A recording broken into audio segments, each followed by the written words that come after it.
Hi hello friends, good evening all of you. MRL study studio ಚಾನಲ್ಗೆ ತಮಗೆಲ್ಲರಿಗೂ ಸ್ವಾಗತಿಸುತ್ತಾ, ಇವತ್ತಿನ ತರಗತಿಯಲ್ಲಿ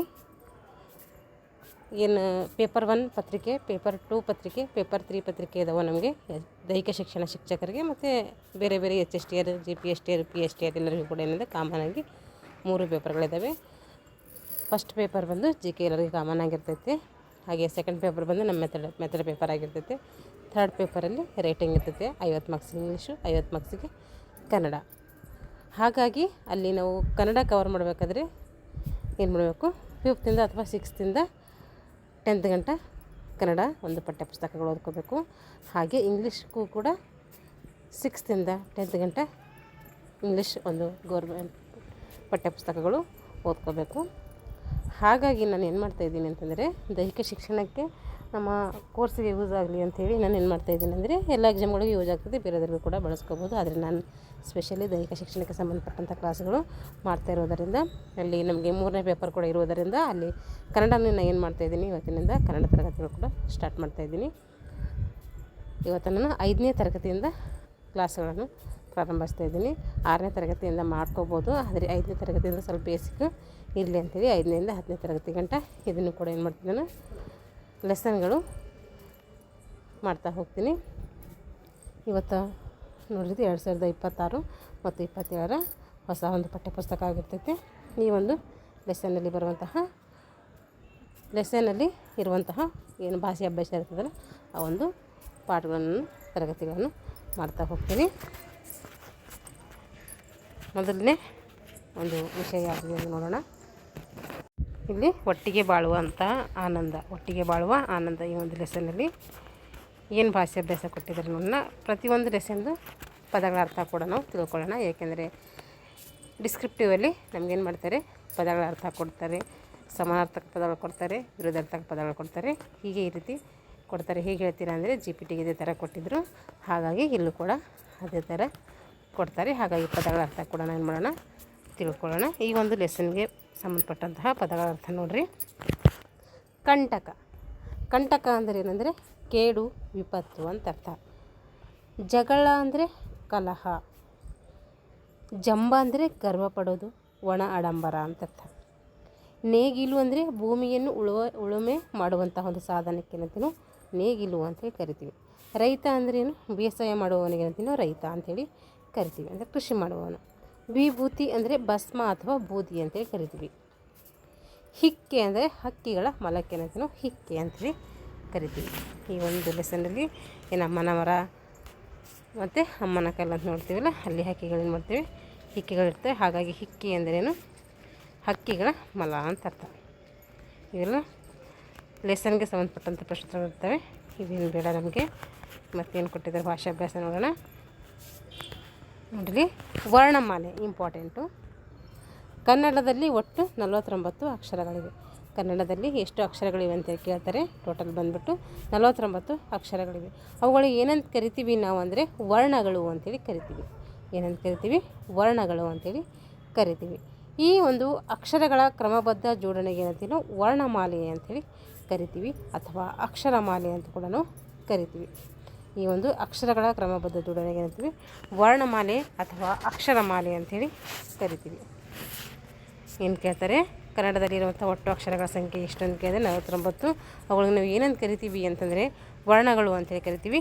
ಈ ಅಕ್ಷರಗಳ ಕ್ರಮಬದ್ಧ ಜೋಡಣೆಗೆ ವರ್ಣಮಾಲೆ ಅಥವಾ ಅಕ್ಷರಮಾಲೆ ಅಂಥೇಳಿ ಕರಿತೀವಿ. ಹಾಗಾದರೆ ವರ್ಣಮಾಲೆಯಲ್ಲಿ ಎಷ್ಟು ವಿಧಗಳಿದ್ದಾವೆ ಅಂತಂದರೆ 3 ವಿಧಗಳು ಕಂಡುಬರ್ತವೆ. ಒಂದು ಸ್ವರಾಕ್ಷರಗಳು, ವ್ಯಂಜನಾಕ್ಷರಗಳು, ಯೋಗವಾಕಗಳು. ಸ್ವರಾಕ್ಷರಗಳು ಎಷ್ಟಿದ್ದಾವೆ, 13 ಇದ್ದಾವೆ. ಅದರಾಗ ಹ್ರಸ್ವ ಸ್ವರ, ದೀರ್ಘ ಸ್ವರ ಬರ್ತವೆ.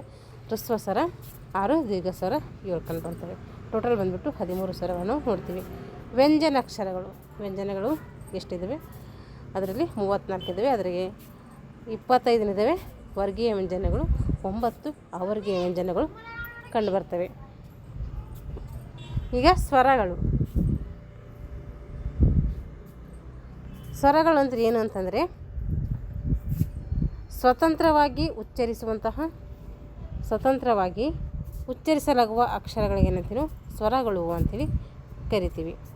ಒಟ್ಟು ಸ್ವರಗಳು ಎಷ್ಟಿದ್ದಾವೆ, 13 ಸ್ವರಗಳು ಏನು ಮಾಡ್ತೇವೆ, ಇಲ್ಲಿ ಕಂಡು ಬರ್ತವೆ. ಸ್ವರಗಳಲ್ಲಿ ಎರಡು ವಿಧ, ಒಂದು ಹ್ರಸ್ವ ಸ್ವರ, ಇನ್ನೊಂದು ದೀರ್ಘ ಸ್ವರಗಳು. ಹ್ರಸ್ವ ಸ್ವರ ಅಂದ್ರೇನು ಅಂತಂದರೆ ಒಂದು ಮಾತ್ರ ಕಾಲದಲ್ಲಿ ಉಚ್ಚರಿಸಲಾಗುವ ಸ್ವರಗಳಿಗೆ ಏನಂತೀವಿ ನಾವು ಹ್ರಸ್ವ ಸ್ವರಗಳು ಅಂಥೇಳಿ ಕರಿತೀವಿ. ಹಾಗಾದರೆ ಹ್ರಸ್ವ ಸ್ವರಗಳು ಯಾವ್ಯಾವ ಇದ್ದಾವೆ ಅಂತ ನೋಡ್ರಿ. ಅ, ಇ, ಉ, ಋ, ಎ. ಇವಕ್ಕೇನಂತೀವಿ ನಾವು ಎ, ಓ. ಎಷ್ಟದು? 6 ಅದು. ಅ, ಇ, ಉ, ಋ, ಎ, ಓ. ಅಂದರೆ ಒಂದು ಮಾತ್ರ ಕಾಲದಲ್ಲಿ ಏನು ಮಾಡ್ತೀವಿ ಉಚ್ಚಾರಣೆ ಮಾಡ್ತೀವಿ, ಹಾಗಾಗಿಯೂ ಹ್ರಸ್ವ ಸ್ವರಗಳು. ಹಾಗಾದರೆ ದೀರ್ಘ ಸ್ವರ ಅಂದರೆ ಏನು ಅಂತಂದರೆ ಎರಡು ಮಾತ್ರ ಕಾಲದಲ್ಲಿ ಉಚ್ಚರಿಸಲಾಗುವಂಥ ಸ್ವರಗಳಿಗೆ ಏನಂತೀವಿ ನಾವು ದೀರ್ಘ ಸ್ವರಗಳು ಅಂತೇಳಿ ಕರಿತೀವಿ. ಆ, ಈ, ಉ, ಎ, ಐ, ಓ, ಔ ಇವನ್ನು ದೀರ್ಘ ಸ್ವರಗಳು. ಎಷ್ಟಿದೆ ದೀರ್ಘ ಸ್ವರಗಳು? ಟೋಟಲ್ ಬಂದುಬಿಟ್ಟು 7 ಇದ್ದಾವೆ. ಹ್ರಸ್ವ ಸ್ವರ ದೀರ್ಘ ಸ್ವರ ಸೇರಿಸಿದರೆ 13, ಅದರಲ್ಲಿ ಹ್ರಸ್ವ ಸ್ವರ 6 ಇದ್ದಾವೆ, ದೀರ್ಘ ಸ್ವರ 7 ಇದ್ದಾವೆ. ಇವುಗಳಿಗೆ ಏನಂತೀವಿ ಅಂದರೆ ಸ್ವರಗಳು ಅಂತೇಳಿ ಕರಿತೀವಿ. ಇವಾಗ ವ್ಯಂಜನಾಕ್ಷರಗಳು. ಸ್ವರಗಳ ಸಹಾಯದಿಂದ ಉಚ್ಚರಿಸಲಾಗುವಂತಹ ಅಕ್ಷರಗಳಿಗೆ ಏನಂತೀವಿ ನಾವು ವ್ಯಂಜನಗಳು ಅಂತೇಳಿ ಕರಿತೀವಿ. ಉದಾಹರಣೆಗೆ ನೋಡ್ರಿ, ಇಲ್ಲಿ ಕ ಹೆಂಗೆ ಬರೆದಿದ್ದಾರೆ ಬಿಡಿಸಿ ಅಂಥೇಳಿ. ಕಾದಲ್ಲಿ ಏನಿದೆ? ಸ್ವರ ಇದೆ ಆ, ಇದು ಕ ವ್ಯಂಜನ. ಕ ವ್ಯಂಜನ ಸ್ವರ ಆ ಸೇರ್ಕೊಂಡು ಏನಾಗ್ತೈತಿ? ಕಾ ಆಗ್ತೈತಿ. ಇದೇನು ವ್ಯಂಜನ, ಇದಕ್ಕೆ ಸ್ವರ ಸೇರಿದರೆ ಏನಾಗ್ತೈತೆ? ಕ ಆಗುತ್ತೆ. ಈಗ ಚ ನೋಡ್ರಿ, ಚ ವ್ಯಂಜನ ಪ್ಲಸ್ ಆ ಸ್ವರ ಸೇರಿದ್ರೆ ಏನಾಗ್ತೈತೆ? ಚ ಆಗ್ತೈತೆ. ಒಟ್ಟು ವ್ಯಂಜನಾಕ್ಷರಗಳು ಎಷ್ಟು ಅಂದರೆ 34 ವ್ಯಂಜನಾಕ್ಷರಗಳು ಇದ್ದಾವೆ. ವ್ಯಂಜನಗಳಲ್ಲಿ 2 ವಿಧಗಳು ನೋಡ್ತೀವಿ. ಒಂದು ವರ್ಗೀಯ ವ್ಯಂಜನಗಳು, ಇನ್ನೊಂದು ಅವರ್ಗೀಯ ವ್ಯಂಜನಗಳು. ಹಾಗಾದರೆ ವರ್ಗೀಯ ವ್ಯಂಜನಗಳು ಒಂದು ಕೋಷ್ಟಕ ಇದೆ ನೋಡ್ರಿ. ಕ ವರ್ಗ ಅಂತೇಳಿ ಮಾಡ್ತೀವಿ, ಚ ವರ್ಗ ಅಂತೇಳಿ ಮಾಡ್ತೀವಿ, ಟ ವರ್ಗ, ತ ವರ್ಗ, ಪ ವರ್ಗ. ಹೀಗೆ ಎಷ್ಟದು? 5 ವರ್ಗಗಳನ್ನು ನಮಗೆ ಮಾಡ್ತೀವಿ ನಾವು. ಟೋಟಲ್ ಬಂದುಬಿಟ್ಟು 25 ಇರ್ತವೆ. ಕ, ಖ, ಗ, ಘ, ನ, ಚ, ಛ, ಜ, ಝ, ಯ, ಟ, ಠ, ಡ, ಢ, ನ, ತ, ಥ, ದ, ಧ, ನ, ಪ, ಫ, ಬ, ಭ, ಮ. ಎಷ್ಟದು? ಇವು ಒಂದು ಲೈನಲ್ಲಿ 5 ಇರೋದರಿಂದ ಎಷ್ಟಾಗ್ತವೆ? 5 4 25, 5 5 25 ಆಗ್ತವೆ. ಇವಕ್ಕೇನಂತೀವಿ ಅನುನಾಸಿಕ ಅಕ್ಷರಗಳು ಅಂತೀವಿ ಕರಿತೀವಿ. ಇವು ಫಸ್ಟ್ ಅಂದರೆ ವರ್ಗದ ಮೊದಲನೇ ಅಕ್ಷರ, ವರ್ಗದ 3ನೇ ಸಾಲಿನ ಅಕ್ಷರಗಳಿಗೆ ಏನಂತೀವಿ ನಾವು ಅಲ್ಪ ಪ್ರಾಣಗಳು ಅಂತ ಕರಿತೀವಿ. ವರ್ಗದ ದ್ವಿತೀಯ ಮತ್ತು ಚತುರ್ಥ ಒಂದು ಅಕ್ಷರಗಳಿಗೆ ಏನಂತೀವಿ ಮಹಾಪ್ರಾಣಾಕ್ಷರಗಳು ಅಂಥೇಳಿ ಕರಿತೀವಿ. ಇವು ಉತ್ಪತ್ತಿಯಾಗುವ ಸ್ಥಾನಗಳಿಗೆ ಅನುಗುಣವಾಗಿ ವರ್ಗ ಮಾಡಿರುವುದರಿಂದ ವರ್ಗೀಯ ವ್ಯಂಜನಗಳು ಅಂತೇಳಿ ಕರಿತೀವಿ. ಇಲ್ಲಿ ಅಲ್ಪ ಪ್ರಾಣಾಕ್ಷರಗಳು ಕೊಟ್ಟಿದ್ದಾರೆ ನೋಡ್ರಿ. ಕಡಿಮೆ ಉಸಿರಿನಿಂದ ಉಚ್ಚರಿಸಲಾಗುವಂಥ ವ್ಯಂಜನಗಳನ್ನು ಏನಂತೀವಿ ಅಲ್ಪ ಪ್ರಾಣಾಕ್ಷರಗಳು ಅಂಥೇಳಿ ಕರಿತೀವಿ. ಕ, ಚ, ಟ, ತ, ಪ, ಗ, ಜ, ಡ, ದ, ಬ. ಅಂದರೆ ಪ್ರಥಮ ಮತ್ತು ತೃತೀಯ ಸಾಲಿನ ಅಕ್ಷರಗಳಿಗೆ ಏನಂತೀವಿ ನಾವು ಅಲ್ಪ ಪ್ರಾಣಾಕ್ಷರಗಳು ಅಂತೇಳಿ ಕರಿತೀವಿ.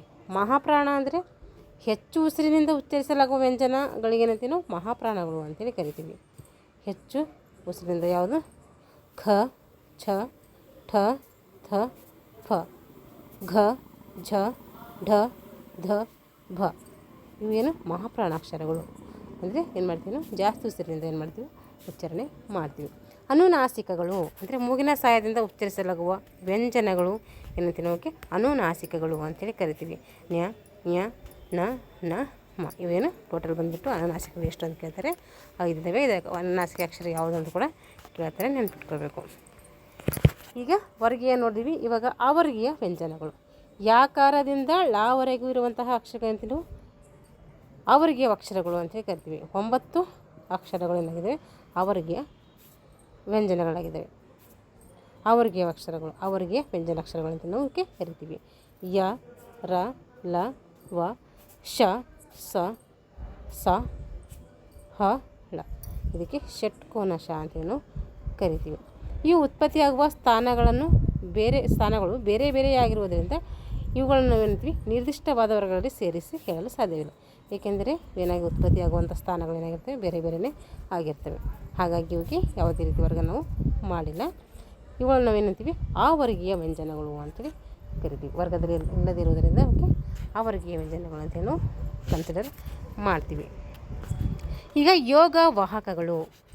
ಯೋಗ ಅಂದ್ರೇನು ಅಂತಂದರೆ ಕೂಡು ಅಥವಾ ಕೂಡು ಅಂತ ಅರ್ಥ. ಯೋಗ ಅಂದ್ರೇನು? ಕೂಡು ಅಂತ ಅರ್ಥ. ಸೇರು ಅಂತ ಅರ್ಥ. ವಹ ಅಂದರೆ ಹೋಗುವ, ಹೋಗುವ ಅಂತ ಅರ್ಥ. ವಹ ಅಂದರೆ ಹೋಗುವ ಅಂತ ಅರ್ಥ. ಯೋಗವಹ ಅಂದರೆ ಕೂಡಿ ಹೋಗುವ, ಕೂಡಿಕೊಂಡಿರುವ. ಅಂದರೆ ಬೇರೆ ಅಕ್ಷರಗಳ ಜೊತೆಯಲ್ಲಿ ಏನು ಮಾಡ್ತದೆ, ಬೇರೆ ಅಕ್ಷರಗಳ ಜೊತೆಯಲ್ಲಿ ಮಾತ್ರ ಉಚ್ಚರಿಸಬಹುದಾದ ಅಕ್ಷರಗಳೇನಂತೇನು ಯೋಗವಾಹಕಗಳು ಅಂತ ಕರಿತೀವಿ. ಯೋಗವಾಹಕಗಳಲ್ಲಿ ಎಷ್ಟಿದ್ದಾವೆ? 2 ವಿಧಗಳಿದ್ದಾವೆ. ಒಂದು ಅನುಸ್ವರ, ಇನ್ನೊಂದು ವಿಸರ್ಗ. ಇಲ್ಲಿ ನೋಡಿರಿ, ಸಿಂಹ, ದುಃಖ. ಸಿಂಹ ಅನ್ನೋದೇನಿದು ಅನುಸ್ವರ, ದುಃಖ ಅನ್ನೋದೇನಿದೆ ಅದು ವಿಸರ್ಗ. ಅನುಸ್ವರ ಅಂದರೆ ಈ ಚಿಹ್ನೆ ಇರ್ತೈತೆ, ವಿಸರ್ಗ ಅಂದರೆ ಈ ಚಿಹ್ನೆ ಇರ್ತೈತೆ. ಯೋಗವಾಹಕಗಳು ಎಷ್ಟಿದಾವೆ ಅಂದರೆ 2 ಅಂಥೇಳಿ ಹೇಳಬೇಕು. ಈಗ ಬಿಟ್ಟ ಸ್ಥಳಗಳನ್ನು ಭರ್ತಿ ಮಾಡಿ. ಇಲ್ಲಿ ಏನು ಮಾಡಿದ್ದಾರೆ ಅಂದರೆ ಅಭ್ಯಾಸ ಒಂದು ಹಾಳೆಗೆ ಕೊಟ್ಟಿದ್ದಾರೆ. ಇಲ್ಲಿ ನಾವೇ ಬರೀಬೇಕು. ನೀವು ನೋಡಿರಿ, ಕನ್ನಡ ವರ್ಣಮಾಲೆಯಲ್ಲಿ ಸ್ವರಗಳ ಸಂಖ್ಯೆ ಎಷ್ಟು ಅಂದರೆ 13, ವ್ಯಂಜನಗಳ ಸಂಖ್ಯೆ ಎಷ್ಟು ಅಂದರೆ 34, ಯೋಗವಾಹಕಗಳ ಸಂಖ್ಯೆ ಎಷ್ಟು ಅಂತಂದರೆ ಅಲ್ಲಿ 9, ಹ್ರಸ್ವ ಸ್ವರಗಳು ಎಷ್ಟು ಅಂದರೆ 6. ಅವು ಯಾವ್ಯಾವ ಅಂತೇಳಿ ಇಲ್ಲಿ ಬರೀಬೇಕು. ಅ, ಇ, ಉ, ರು, ಎ, ಓ. ಎಷ್ಟದವು? 6 ಅದು. ದೀರ್ಘ ಸ್ವರಗಳು ಎಷ್ಟು? 7. ಅವು ಯಾವ್ಯಾವ ಅಂದರೆ ಅ, ಈ, ಓ, ಎ, ಐ, ಓ, ಔ. ಎಷ್ಟದವು? 7 ಅದು. ಈಗ ವ್ಯಂಜನಾಕ್ಷರಗಳ ಕೋಷ್ಟಕ ಪೂರ್ಣಗೊಳಿಸಬೇಕಿಲ್ಲಿ. ನೋಡಿರಿ, ಅಲ್ಪಪ್ರಾಣ, ಮಹಾಪ್ರಾಣ, ಅಲ್ಪಪ್ರಾಣ, ಮಹಾಪ್ರಾಣ, ಅನುನಾಸಿಕ. ಕ, ಖ, ಗ, ಘ, ಞ, ಚ, ಛ, ಜ, ಝ, ಞ, ಟ, ಠ, ಡ, ಢ, ಣ, ತ, ಥ, ದ, ಧ, ನ, ಪ, ಫ, ಬ, ಭ, ಮ. ಹೀಗೆಲ್ಲ ನೀವೇ ಬರ್ಕೊಳ್ರಿ. ಈಗ ಆವರ್ಗೀಯ ವ್ಯಂಜನಾಕ್ಷರ ಕೋಷ್ಟಕ ಏನು ಮಾಡಬೇಕು ನಾವು ಪೂರ್ಣಗೊಳಿಸಬೇಕು. ಆವರ್ಗೀಯ ವ್ಯಂಜನಾಕ್ಷರಗಳು ಅಂದರೆ ಯ, ರ, ಲ, ವ, ಶ, ಶ, ಸ, ಹ, ಳ. ಇಲ್ಲಿ ಯೋಗವಾಹಕಗಳನ್ನು ಬಂದು ಯೋಗವಾಹಕಗಳು ಯಾವುವು ಅಂದರೆ ಅವು ಅಂ ಮತ್ತು ಅಹ. ಹೇಳೋದಿಲ್ಲ ಇದು. ಮತ್ತು ಎಲ್ಲ ಯೋಗವಾಹಕಗಳನ್ನು ಇಲ್ಲಿ ಯೋಗವಾಹಕಗಳ ಸಂಖ್ಯೆ ಎಷ್ಟಂದರೆ ಎಷ್ಟು? 2. ನಾನು 9 ಅಂತ ಹೇಳಿದೆ, ಅದಲ್ಲ. ಅವರ್ಗೀಯ ವ್ಯಂಜನಗಳು ಕನ್ಫ್ಯೂಸ್ ಆಯ್ತಲ್ಲಿ. ಅವರ್ಗೀಯ ವ್ಯಂಜನಗಳು ಕೇಳಿದರೆ 9, ಯೋಗವಾಹಕಗಳು ಕೇಳಿದರೆ 2. ಯಾವುದು? ಅಂ ಮತ್ತು ಅಹ.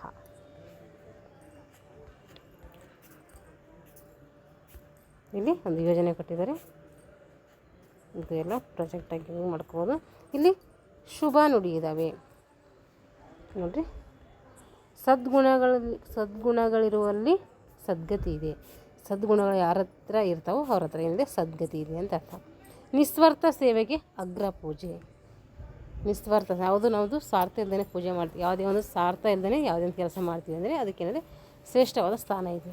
ಹಾಗಾಗಿ ನಿಸ್ವಾರ್ಥ ಸೇವೆಗೆ ಏನಿದೆ? ಅಗ್ರ ಪೂಜೆ ಅಂತ ಅರ್ಥ. ಪರೋಪಕಾರವೇ ಪರಮಶ್ರೇಷ್ಠ ಗುಣ. ಪರೋಪಕಾರವೇ ಪರಮಶ್ರೇಷ್ಠ ಗುಣ.